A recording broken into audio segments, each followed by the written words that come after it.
indlela lokukhuleko onamandla kangaka. Siyabongelela abazalwane, sibingelela bonke omama, sibingelele bonke obaba, abafowethu kanye nodadewethu ngegama lenkosi. Igama bazalwane sokushiwo Ntuthuko Manzini, umntwana kaNkulunkulu osindisiwe, uNkulunkulu ayisize impilo yami, uyaqhubeka futhi uyayisiza. Amen. Ngiyafisa bazalwane ukuthi sibuke lezi zinto ezimbalwa bese siyakhuleka. Akuningi bazalwane engizokwenza la, ngizokwenza ama prayer items. Ngizoqala nje ngiwafunde. Okokuqala bazalwane, sizokhulekela effective prayer lifestyle. Okokuqala lokho sikhulekele hunger for prayer, sikhulekele prayer lifestyle that is genuine and sincere. Mase kuzothi okugcina overcoming prayerlessness in our generation. So ilezo zinto lezo bazalwane sizoyikhulekela ukuthi sihlangane kanjena nje uNkulunkulu akasize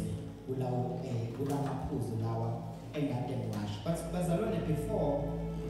sifinyelele khona, ngiyafisa ukuthi sibuke these few verses amayelana nomkhuleko. Luke chapter 11 verse 1. Masifunda khona bazalwane ngicabanga ukuthi sijwayele kakhulu whereby uma uJesu ekade ekhuleka, lizothi iBhayibheli wathi uJesu mayiqeda ukukhuleka abafundi bakhe basebemcela ukuthi Jesu sifundise nathi ukwenza njani ukukhuleka, noma sifundise ini ukuthandaza. Laba magama bazalwane amagama amnandi kakhulu ukuwezwa abafundi bewakhuluma. Number 1, inkosi yabo uJesu kade ikhuleka. But into engimangazayo kakhulu ukuthi noma uJesu esekhulekile kodwa bona abanelile. Mhlambe thiwa kwakungabanye babezothi ngoba Jesu usukhulekile sekuphelele. But sithola ukuthi phezu komkhuleko onamandla okhulekwe inkosi, kodwa bathi siyabona Jesu ukuthi usukhulekile, kodwa nathi siyacela ukuthi wenze njani, usifundise ukukhuleka. Now bazalwane lento yenza ukuthi ngibuke ukuthi kahle impilo yekholwa iba nendlala yomkhuleko. Ngoba lithi iBhayibheli wakhuleka uJesu, kodwa ukukhuleka kwakhe akuyiqedanga indlala yabo yokulangazelela ukuyikhulekela. Yezwakala bazalwane, ngoba mhlawumbe abantu babezothi hayi ngoba uJesu usekhulekile hayi sekuphelele, ngoba usibani balo waziwayo usekhulekile hayi sekuphelele. Kodwa la kuzwakala sengathi abafundi abashongo ukuthi sekuphelele, kodwa bathi akuphelelanga thina singakakhuleki. Ngifuna ukusho bazalwane ukuthi no akakapheleli wena ungakakhuleki. As long as wena ungakakhuleki akakapheleli.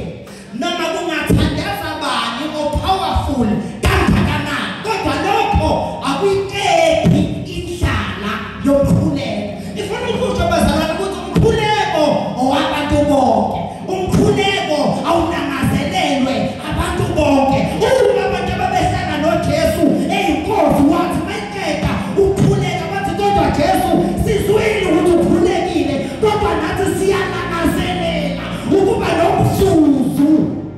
ukukhuleka.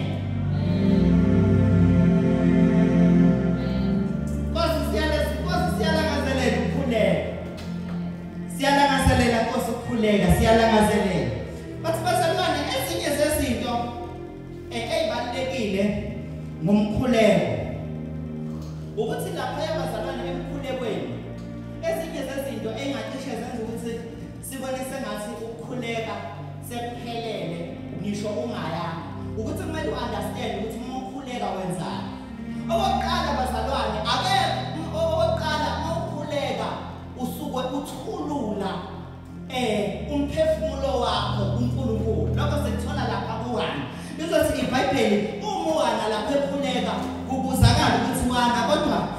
ngabe wenzani uthukana no nathi into engiyenzayo ngithukulula umphefumulo wami phambi kwenkosi ngithukulula umphefumulo wami enkosini nawo bazalwane lokho kwenza ukuthi ke akekho umuntu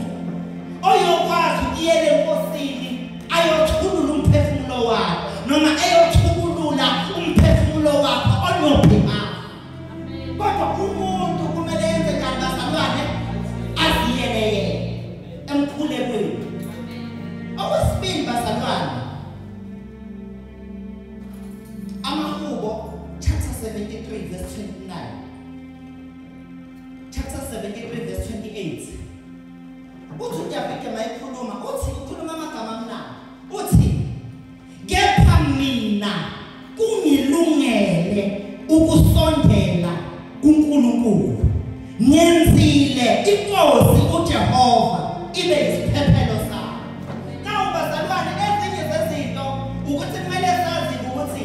emkhulekweni wenzani na usuke usondela kuphi bazalwane kuNkulunkulu uthi uDavide lana kepha mina kenze njani kungilungele ukwenza njani bazalwane ukusondela kuNkulunkulu ngoba ngenzini na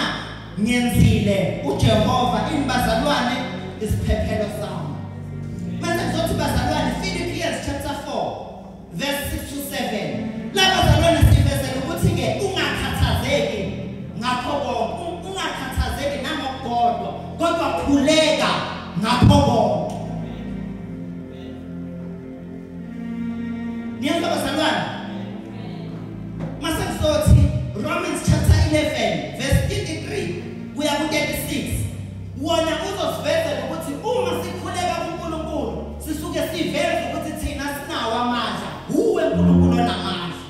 so now if sikhuleka usuku admita ukuthi mina ngingomncinyane kodwa ukhona onamandla so if ungakhuleki yazi ukuthi wena usayibona engekho namandla ngaphezu kwakho yezwakala bazalwane yes if ukhuleka nje usuke urecognize ukuthi ukhona umuntu onamandla ngaphezu kwakho therefore kumele ukhuleke but uma esengekho ngaphezulu kwakho ngeke uzukhuleke yezwakala bazalwane nakho-ke bazalwane amaphuzu okugcina engifisa ukuthi siwabube amayelana nama-prayer points esizokhuluma ngawo nakho bazalwane engifisa ukuthi sikunake okokuqala if we pray asikhuleki ngoba sifuna ukuzuza into ethile no ngizothini asikhuleki ngoba si-exchange angithi niyazi asikhuleki ngoba senze njani sihwebelana noNkulunkulu asikhuleki lokho ukuthi sikhulekela ngoba senjani bazalwane sihwebelana noNkulunkulu uthi uNkulunkulu mangunika lokho wena uzomnika lokho mangunika lokho wena uzomnika lokho but bazalwane uma singaba nesizathu se-fellowship uma singaba nani nesizathu sani se-fellowship ukuthi uNkulunkulu ngikhuleka ngoba ngifuna ukuba nani ne-fellowship nawe angikhuleki ngoba ngifuna ukuzuza okuthile ngoba cishe ngingakhuleka kanye uphendule umkhuleko qede ngiyeke kodwa uma ngikhulekela i-fellowship njalo usuku nosuku mangivuke ekuseni ngiyasondela kuNkulunkulu ngoba angikhuleki ngoba ngifuna ukuzuza into ethile kodwa ngikhuleka ngoba ngifuna ukwenza njani bazalwane ukuhlanganyela kanye naye uNkulunkulu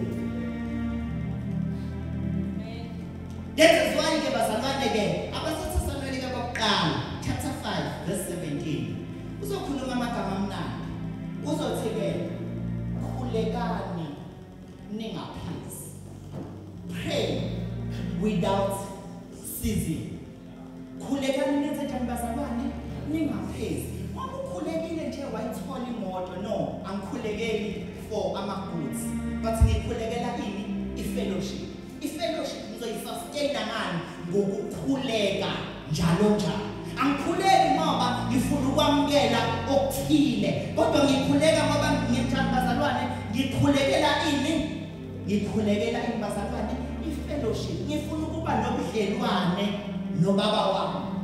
nawu bazalwane leli gama ke season usizini labazalwane noma without season labazalwane ngokwesiGreek ave umnandi kakhulu uzothi ke khuleka ngokungaphazamiseki ngeke lo khuleka ngani ngokungaphazamiseki kuyeke ukuthi khuleka ningayeki kodwa khuleka ngokungaphazamiseki lento ifuna ukuveza ukuthi zikhona izinto ezifuna ukuphazamisa umkhuleko zikhona izinto ezifuna ukuphazamisa iphenya lifestyle kodwa leli malithi pray without ceasing ithi khuleka hayi ngokungayeki kuphela kodwa ngokungaphazamiseki noma zikhona izinto eziphazamisayo kami bazalwane singavumelana sonke namhlanje leyo sithi ziningi izinto eziphazamisa umkhuleko ziningi izinto eziphazamisa impilo yomkhuleko kodwa leli verse lithi khuleka ungaphazamiseki khuleka noma umngeni wakho uphazamiseke ukhuleke noma abangani bakho sebephazamiseka kodwa wena utholakale unjani bazalwane ungaphazamiseki ngoba okunye bazalwane ungavuma mhlawumbe ukuphazamiseka kukho konke kodwa ungavumi ukulahlekelwa yifellowship yezwakala bazalwane now ngiyathanda futhi uma uzolibuka ngokwesiHebrew iphinde futhi bazalwane lelo silithola lapho kwiziChronicle ezokuqala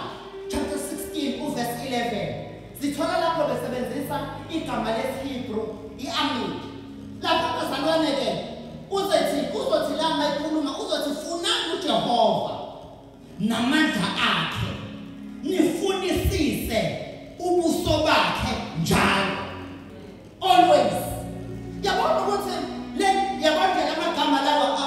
awakhulumi ngokuzuza izinto ezithile kodwa akhuluma ngokufuna ubuso bukaNkulunkulu akhuluma ngefellowship bathi igama eliqeda kakhulu elithi njalo lelo lithi njalo always wakhona ngiyawuthanda ngoba uzothi iba constant akube regular elokugcina eliqeda kakhulu lithi always usacrifice akekho umuntu owake wakhuleka engafuni ukusacrifice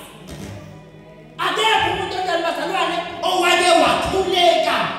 waba constant emkhulekweni engekho willing ukusacrifice kangakanani for umkhuleko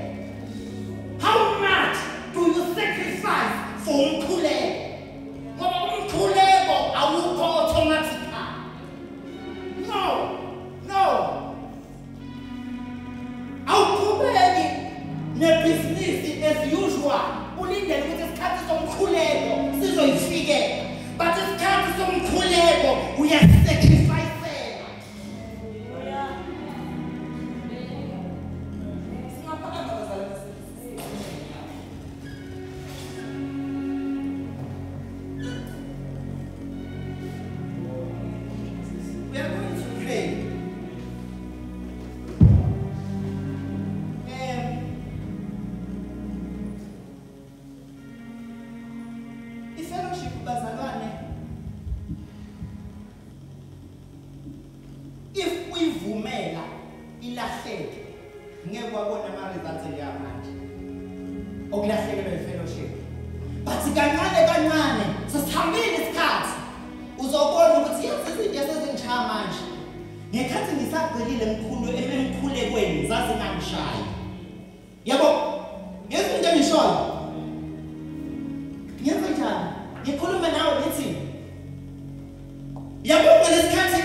Uthi uDavide ngelinye ilanga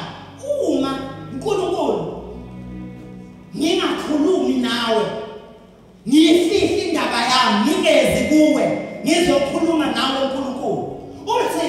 amathambo ami aguga kodwa mhla ngiza kuwe uNkulunkulu ngizokhuluma nawe ngizoba ne-fellowship ngizoyibika indaba yami ngageni strength lento yokuthi amathambo aguga I became shapeless angkwazanga ukuma angkwazanga ukunyakaza angkwazanga ukufanshina noma ngiyibona idestiny yami kodwa ngikwazi ukuya ngoba uma uNkulunkulu ukhelelana nawe amathambo ami aguga uNkulunkulu sisize namhlanje in our generation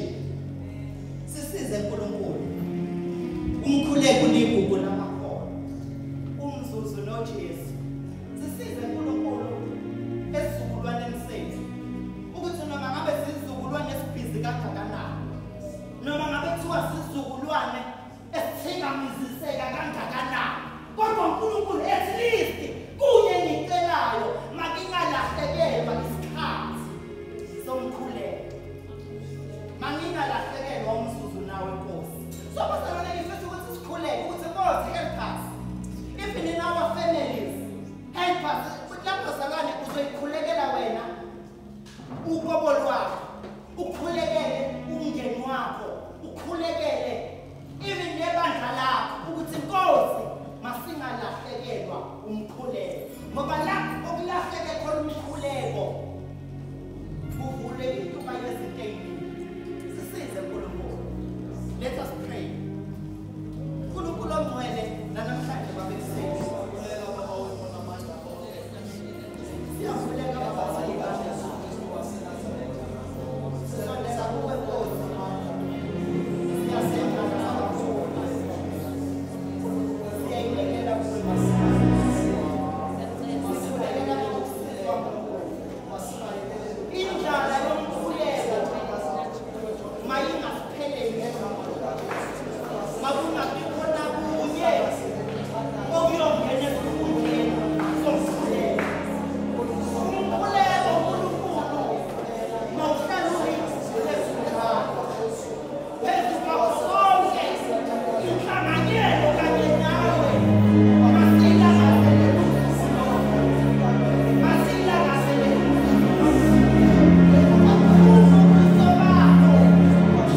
kuwe khona usayo khona amandla egama lika Jesu.